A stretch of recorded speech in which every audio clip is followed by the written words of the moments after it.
Hello, welcome to episode 1 of Wrestling Outlook. Today, I wanted to talk about Triple H because it's gone on to say yes, that's okay. We've got lots of pictures of him here on my laptop. What I wanted to talk about is the difference between Triple H, the character in wrestling, and Paul Lewinsky, the man who is now CEO of WWE, and how he's. And this will sort of explain a bit about wrestling to younger viewers. And I can go through a bit of his career. Let's have a look. We've got action figures come up now. Right, so let's put Triple H CEO. Right, there he is in this suit. Right, what I wanted to say is that obviously, if you're not a younger fan, perhaps you've not seen him wrestle, or maybe you've seen one match in Saudi Arabia against Randy Orton, or that awful match with Kane and Undertaker and Shawn Michaels. Please don't judge his wrestling career on that. No. Well, Triple H started, he was learned to train by Killer Kowalski. And I think also China was, but not at the same time, she come along later. And he started as in WCW. Let's see that. Triple H in WCW.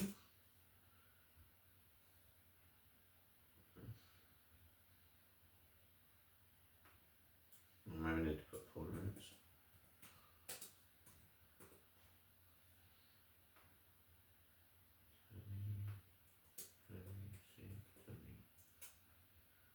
Here we go. There's a picture of him here. He was like the posh guy. And that's when he first come into WWE in about 1996, I think, or maybe 95, but he wasn't really on TV much in 1995. He was become Hunter Hearst Helmsley.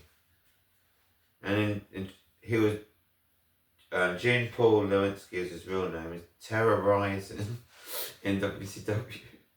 And this is a theme tune, right? Shall I play a little bit of this? I don't even know what this theme tune was. This season, oh, we'll get an ad. You need to create Christmas magic, and with up to 50%. I'll just mute the ad. Right, we'll see what his theme tune was in WCW. That would be interesting. But just trying to explain the difference between like the family man and the businessman and the wrestler. And maybe that will help younger fans understand a bit about kayfabe and how the business works. Like obviously, he's worked his way to the top. He started as at the bottom as like an opening card guy, and he wasn't particularly muscly. Like this is his WCW, very generic.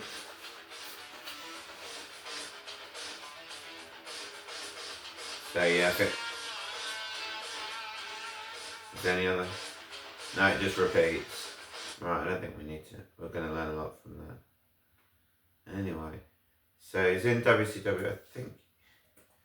Briefly teamed, was it Bobby Eaton as the Blue Bloods? And then when he left, he was replaced by William Regal, if I'm correct. So, Polanski. Let's put early WWE. Polanski. Announcers, major promotion. Put early. You can see that. You can see that this was when he was early. I remember him. Of course, the famous story is that he was meant to win the 1996 King of the Ring, and because of the curtain call where him, Nash, and Hall and Michaels, all they all had a big hug in the ring when Nash and Hall were leaving, and then he got punished for that, and Austin went over 96 King of the Ring, and the whole 316 thing was born. And Triple H famously, he won it the following year, where he just hit Mankind with basically everything in sight. Scepter, crown, China, hit him with everything, and then eventually won. I always thought in those early matches, sort of Mick Foley sort of carried Triple H, and then Triple H caught up later and was able to like become his own personality and start to, you know, put over other talent. I always thought he was the best when he was putting other people over. I enjoyed him putting Randy Orton over, Batista over, and they always say about the Undertaker Hell in a Cell match with with Undertaker, the end of the era match. I don't like that. And I don't know why. I think it's too contrived, and with the Shawn Michaels with the pedigree into the super kick thing, the super kick into the pedigree, and the 2 count, and it's like the year before when they had this the real just the hardcore match. I thought that was excellent, and the Michael Cole had his separate announced thing, and they were like fighting over that, and Triple H tombstone the Undertaker for a near fall. I thought that was a lot better, but each to their own. I mean, I thought some of his I think some of the stuff he done with Stone Cold, when Stone Cold lifted the forklift up and tipped it over, and Stone Cold blew up the DX bus. I mean, their reactions made it, and like when Mick Foley changed to Cactus Jack, if Triple H doesn't react the way he does, the whole thing just falls flat. Because he reacts, yeah, you can see a contrast of. Can you see that? Look how he looks now and how he looked then. I mean, you could do the same with Austin. Let's see if we can make it bigger for you guys. Oh, there you go. Look. You can see how he looked then and how he looks now. But that's what I wanted to say about the family, and him being CEO obviously has a lot to do with what happened to Vince and all that scandal. I don't want to go into that. I'm sure there's other web people who will talk about that. I can see lots of pictures of him in suit. There's usually the classic one you get of him in the suit, and now he's even older than that now. I mean, he had a heart problem, and I think, but he seems to be sensible with the workload he takes on. Certainly hope he's around for a long time, because I think WWE has been better with him.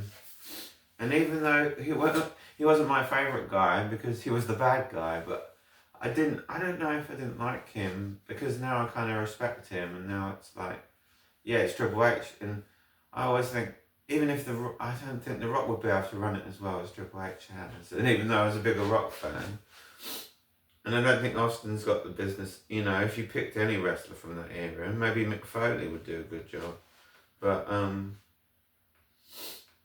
don't want Kane or Undertaker running it either.